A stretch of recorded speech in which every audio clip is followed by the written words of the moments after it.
Ce qui est en train de se passer dans le marché crypto actuellement est historique. Déjà, on a explosé l'ATH du Bitcoin qui était à 64 000 $. On est quitté en 24 heures, les gars, de 80 000 $ à 89 000 $. Et hier, le 13, nous sommes arrivés à franchir les 90 000 $. On est même monté jusqu'à 93 000 $. Donc, peut-être que quand la vidéo sortira, on sera peut-être à 100 000 $ déjà. C'est dingue ce qui se passe sur le marché crypto. On est bel et bien en bull run. Et tout bull run commence toujours par cette phase de début du Bitcoin qui domine le marché complètement et qui bat tous les records, qui bat tous les scores. Et ensuite, la liquidité qui traite de Bitcoin vers les altcoins. En tout cas, on se retrouve dans la suite de la vidéo pour parler des différents narratifs crypto. Parce que c'était normalement ça l'objectif de cette suite de vidéos. Mais bon, vu qu'on a eu le bull run qui est arrivé et tout, il fallait mettre en même temps de l'actualité dans les vidéos, etc., etc. Mais aujourd'hui, on va parler un peu d'actualité et un peu de narratif crypto. Donc, on se retrouve tout de suite dans la suite de la vidéo. Let's go, les gars.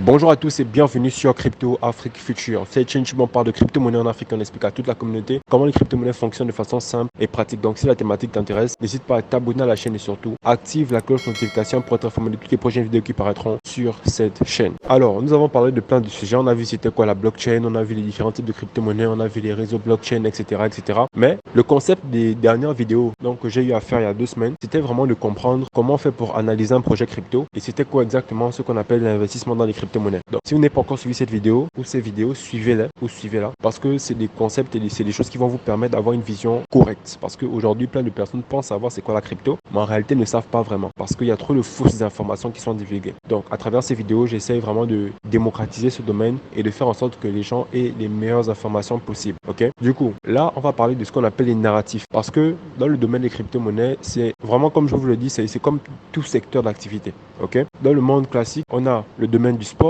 on a le domaine de l'élevage, on a le domaine de la pisciculture, on a le domaine de l'art. En fait, on a plusieurs catégories de domaines dans lesquels on va avoir plusieurs branches d'activités qui vont se développer à l'intérieur. Par exemple, ceux qui font du sport, tu vas voir qu'il y en a qui font du basket, il y en a qui font du foot, il y en a qui font du volley. Donc, rien que dans la thématique générale du sport, il peut y avoir plusieurs dérivés. Ok? Et en gros, vous devez comprendre en fait que dans le monde crypto, il y a ce qu'on appelle les narratifs. Et les narratifs, en fait, justement, c'est, on va dire, des secteurs, ok, qui sont drivés par une tendance, ok. C'est-à-dire que, par exemple, lorsque les métavers sont arrivés, lorsqu'on a vu Mark Zuckerberg qui a changé de Facebook en Meta. Meta, c'est devenu le groupe et justement, Meta a mis un accent majeur sur le métaverse. Ça veut dire que toutes les crypto-monnaies qui se développaient autour de la thématique des métaverses ont explosé rien qu'à cause de cette actualité du fait que Facebook soit passé de Facebook à Meta. Et c'est quelque chose qui se déroule dans plusieurs autres secteurs. Par exemple, en 2017, ce qui a fait exploser justement le marché crypto, c'était ce qu'on appelle les ICO.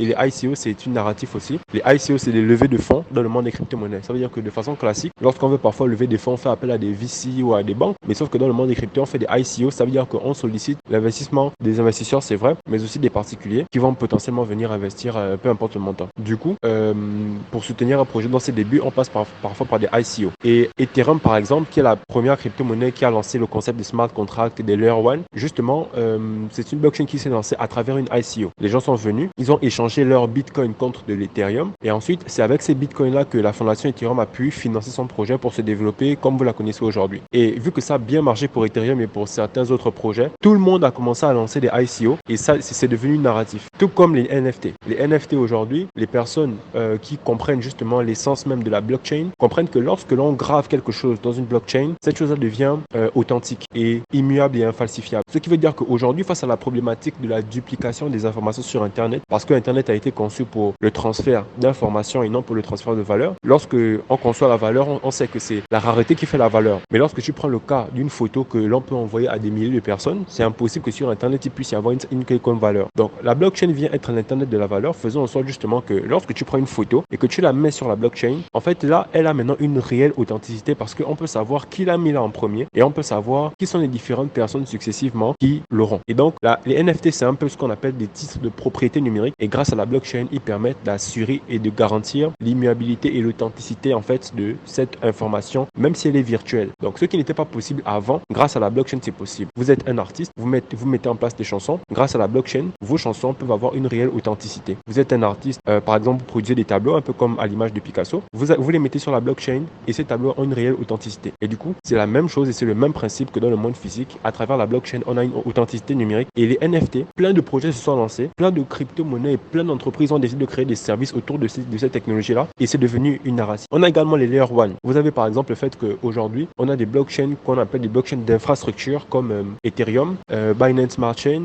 Tron, Solana, qui sont des blockchains sur lesquels on va pouvoir venir développer des smart contracts, des applications décentralisées ou même d'autres tokens. Et donc là, on appelle ce type de blockchain des Layer 1 parce que les Layer 1, ce sont des blockchains qui ont pour objectif de pouvoir être des couches d'infrastructure sur lesquelles on peut venir développer des services ou des produits. Et du coup, c'est un peu comme si vous avez un terrain sur lequel il y a des gens qui viennent construire dessus et ils vous payent une location mensuelle. C'est le même principe au niveau des blockchains. Donc, les Layer 1 deviennent également une narrative parce que on avait le trilemme de la blockchain qui est venu être le problème et la difficulté quand une blockchain est à la fois sécurisée, transparente et scalable. Et du coup, aujourd'hui, on cherche des moyens d'améliorer tout ça. Et les blockchains qui se sont lancées aujourd'hui comme étant des blockchains de troisième génération viennent améliorer la scalabilité. Donc, on est parti d'Ethereum qui était la première blockchain de deuxième génération à être une Layer 1. Et aujourd'hui, on a plusieurs Layer 1 différentes qui viennent tenter de résoudre le problème auquel avait été confronté Ethereum, c'est-à-dire la scalabilité. Donc, on peut développer des jetons, des tokens sur plusieurs blockchains aujourd'hui. Voilà pourquoi dans la vidéo précédente, on a parlé justement des réseaux blockchain. C'est-à-dire que chaque blockchain, Layer 1, a forcément son réseau. Ok? C'est vrai que certaines blockchains sont des forks. Un fork, on va dire que c'est comme si je prends le code informatique de Ethereum et puis je crée ma blockchain avec ce code informatique-là, sauf que je fais des modifications par rapport à ce que je veux améliorer. Tu vois? Donc, un fork, c'est un peu ça. Du coup, il y a plein de blockchains qui se sont lancés avec les mêmes standards. Par exemple, la Binance Smart Chain, c'est un fork de Ethereum.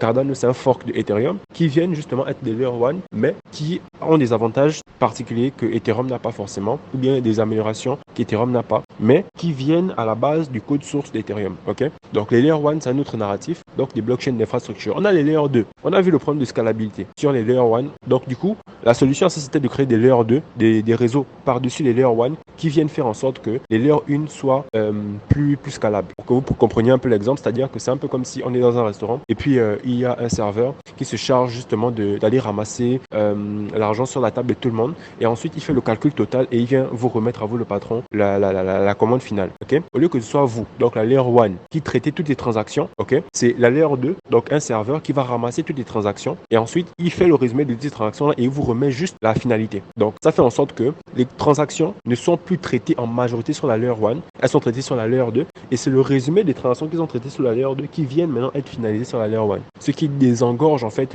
la congestion sur le réseau Layer 1 et ça fait en sorte que la Layer 2 puisse désengorger la Layer 1 tout en profitant de sa sécurité et de sa décentralisation. Ça veut dire qu'on a des blockchains comme par exemple Bitcoin qui sont très sécurisés, très décentralisés et on pourrait justement, même si on ne peut pas être très scalable dessus, créer des Layer 2 par-dessus Bitcoin et ces Layer 2 là vont être plus scalables et vont pouvoir profiter de la sécurité de la décentralisation de Bitcoin. Est-ce que vous voyez ce que je veux dire? Et sur Ethereum par exemple, tu as des crypto-monnaies comme Polygon, ok, qui ont ce rôle-là d'être les Layer 2 de Ethereum. Et ça fait en sorte que justement on peut améliorer et essayer de résoudre ce trilemme de la blockchain en essayant d'utiliser plusieurs surcouches technologiques. Ok? Donc ça c'est une narrative également les Layer 2. Ça veut dire qu'il y a plein de projets qui se lancent autour de cette narrative-là des Layer 2. Donc il y a plusieurs types de narratifs. Il y a aussi l'interopérabilité. Ça veut dire que aujourd'hui on a la blockchain Cardano, la blockchain Ethereum, la blockchain Polygon, la blockchain Tron. Et chaque blockchain a ses avantages et ses inconvénients. Du coup, admettons que vous soyez un utilisateur de réseau blockchain et que vous souhaitez profiter d'un avantage qu'il y a sur Ethereum tout en étant sur la blockchain Tron ou bien tout en utilisant le token de Tron. Mais qu'est-ce que vous faites? Vous allez passer justement par ce qu'on appelle des réseaux multi-chain. Ça veut dire qu'aujourd'hui, quand on a vu les réseaux, on a vu qu'il y avait possibilité d'avoir une seule crypto-monnaie sur plusieurs réseaux. Et tout ça, c'est grâce à quoi? C'est grâce à ce qu'on appelle l'interopérabilité. Ça veut dire qu'il y a des projets qui ont pour objectif de venir faire en sorte que les blockchains puissent communiquer entre elles. Ok? Et on appelle ça souvent des blockchains de layer 0. Donc le layer 0, c'est la couche, ok, d'interopérabilité. Par exemple, on a des projets comme Polkadot qui permettent justement d'assurer une interopérabilité entre les différentes blockchains pour que la blockchain Ethereum puisse communiquer avec la blockchain Tron, qui puisse communiquer avec la blockchain Binance Smart Chain, qui puisse communiquer avec Solana. Et c'est cette interopérabilité-là qui fait en sorte qu'il y a une fluidité dans les transactions parce que on a une blockchain X qui a des avantages précis et on peut, même si on n'est pas sur cette blockchain-là, profiter de ces avantages et profiter des avantages d'une autre blockchain en même temps grâce à l'interopérabilité des blockchains. Ça veut dire que le principe de base de la blockchain, c'est d'être décentralisé. Mais aujourd'hui, vu qu'on n'est pas obligé d'utiliser une seule blockchain pour faire tout ce que l'on veut, grâce à l'interopérabilité, on se décentralise dans la blockchain. Donc, on se décentralise dans la décentralisation. Et c'est ce qui est magnifique. Parce qu'aujourd'hui, on n'est pas à la course de qui sera la meilleure blockchain. Non.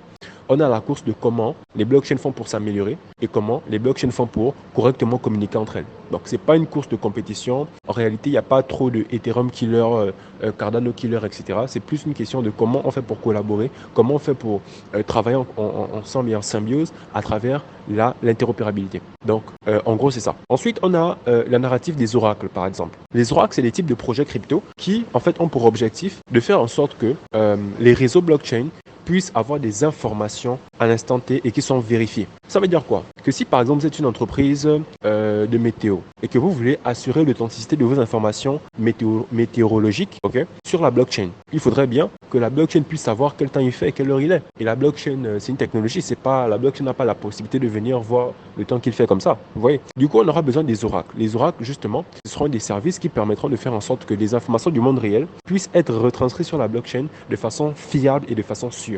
Et ça se fait de façon décentralisée par plusieurs types de protocoles, par plusieurs types d'entreprises qui se lancent pour tenter de résoudre ce type de problème et ce type de service. Du coup, c'est très intéressant, le monde de la blockchain, parce qu'il y a plusieurs types de projets qui se lancent en fonction des différentes solutions qui veulent être apportées pour faire évoluer l'écosystème.